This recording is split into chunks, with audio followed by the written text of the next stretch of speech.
अशा सुनेचा म्हणजे सून शेवटी मुलीसारखीच असते आपल्या.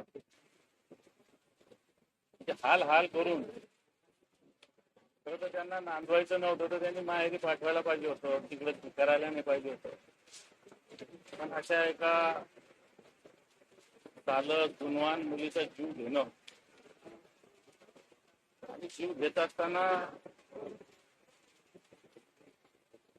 त्या पद्धतीनं वर्ष 2 वर्षामध्ये या मुलीचा छळ केला.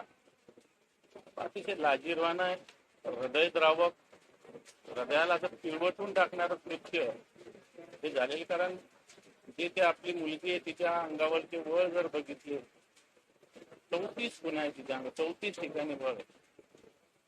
आणि हा केलेला खून आहे, हा मर्डर आहे. हा पोलीस कोणी काही म्हणत असेल तर सगळ्यात झूट वार्ता आहे.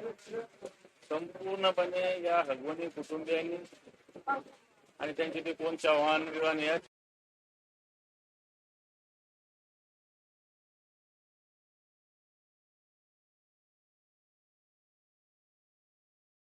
सगळ्यांनी मिळून केलेलं किंवा नवऱ्यांनी किंवा नंदीने सगळ्यांनी मिळून केलं.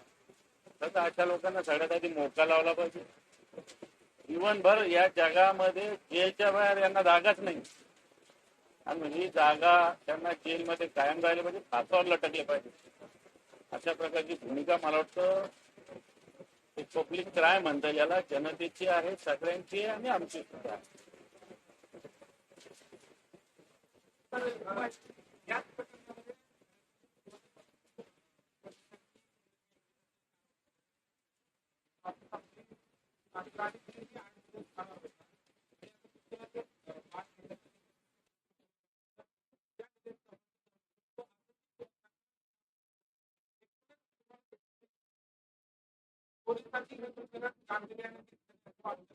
पोलिसांनी बिलकुल गांभीर्याने घेतले नाही. कारण याच्या आधी सुद्धा अशी तक्रार होती.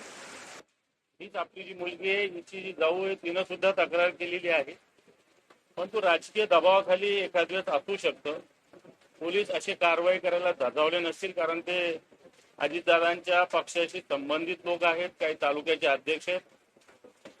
एक राजेंद्र चव्हाण नावाचा व्यक्ती बाळ घ्यायला गेलेलं, बाळ घ्यायला गेलेला चव्हाण नावाच्या व्यक्ती, त्याच्याकडे कसपटे कुटुंबीय जातात आणि आगवणी कुटुंबियातली एक व्यक्ती जात असताना त्यांच्याकडे न देता स्वतः रिव्हॉल्वर दाखवणारा व्यक्ती.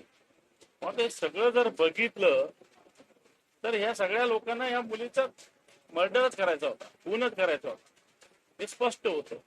म्हणून या सगळ्यामध्ये यांना तर मोका लावला पाहिजे. याच्यासाठी सरकारी वकील कुटुंबीय ज्या वकिलाची मागणी करेल तो सरकारनं दिला पाहिजे. फास्ट ट्रॅक कोर्टामध्ये चालवलं पाहिजे.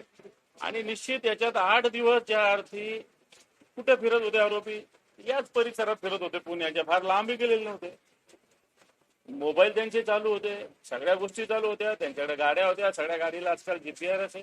असं असतानाही पोलिसांना मला असं वाटतं ज्या पद्धतीनं मीडिया असेल, जनता असेल, यांचा दबाव वाढला, त्याच्यानंतर अटक झाली. म्हणजे प्रत्येक गोष्टीमध्ये दबाव वाढला पाहिजे, मीडियाने काहीतरी दखल दिली पाहिजे, अशा पद्धतीनं पोलिसांचा रोल झालेला दिसतो. आणि निश्चित पोलिसांनी याच्यात काही जर मला असं वाटतं तपासात कुठे बारकावे जरी सोडले तर आम्हालाही ते आम्ही सुद्धा याच्यात लिगल बाजू या कुटुंबियाची घेऊ आणि या हगवणे कुटुंबियाला फासावर लटकवण्याच्या भूमिकेत आमचा सुद्धा हातभार.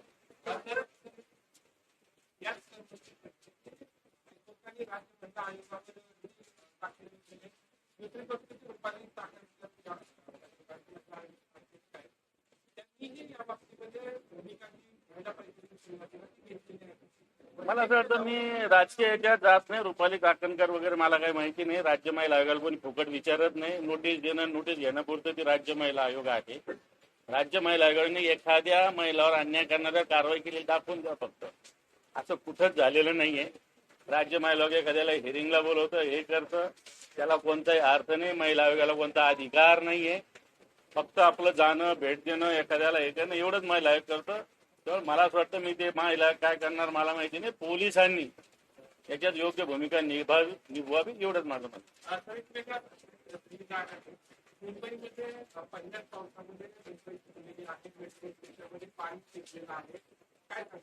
मला असं वाटतं आपण याविषयी एवढंच इथं बोलू, बाकी विषय दुसरीकडे बोलू.